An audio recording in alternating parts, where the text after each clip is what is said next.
Hi, my name is Melissa Bowman, and today I'm going to talk about the hidden cost of constant connection. Let me start by asking, how many times have you already checked your phone today? For most of us, the answer is probably too many to count. Our phones are with us all day, from the time we wake up to the moment we go to sleep. And while there's no denying that smartphones have made life a lot easier in many ways, we don't often stop to consider how they might be affecting our physical and mental health.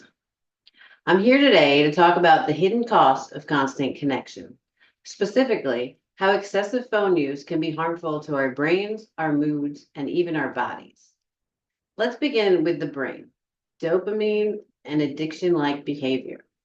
When you get a text, a like, or a notification, your brain gets a small burst of dopamine, that feel good chemical that plays a role in pleasure, motivation, and habit forming. It's the same chemical involved in substance use and other addictive behaviors. The more we use our phones, the more we crave those little hits of dopamine, and the harder it becomes to put the phone down.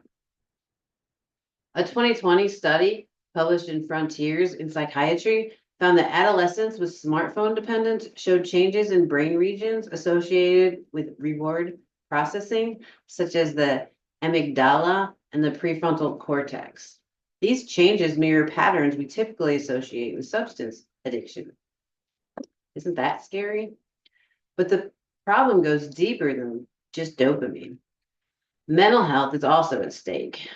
We've seen a sharp rise in anxiety, depression, and social isolation over the last decade, especially in young people. And researchers believe smartphone use plays a big part in that.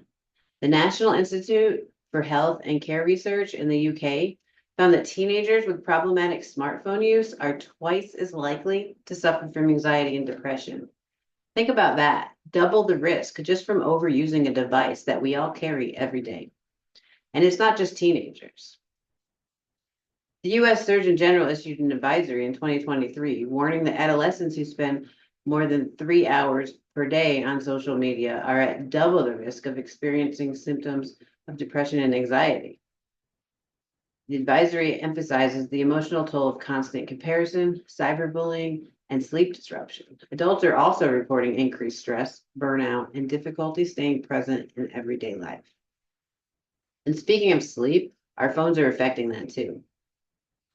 There's a blue light emitted by phone screens that can interfere with melatonin production, making it harder to fall asleep and stay asleep. Poor sleep isn't just an inconvenience. It affects everything from memory to mood to immune function. Lack of sleep has been directly linked to increases in anxiety and depression also, creating a vicious cycle of screen use and mental health decline. Then there's the physical side.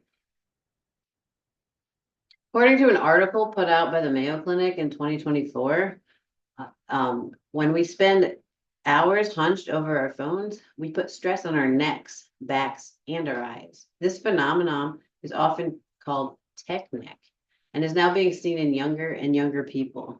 Some chiropractors even have reported spinal alignment issues and nerve strain in children as young as 10 years old. And socially, the presence of a phone just sitting there on a table can lower the quality of in-person conversations. A study from the University of Essex found that when a phone is visible during a conversation, people report feeling less connected to each other, and the conversation itself is rated as less meaningful. So when we're together, we're often not really together.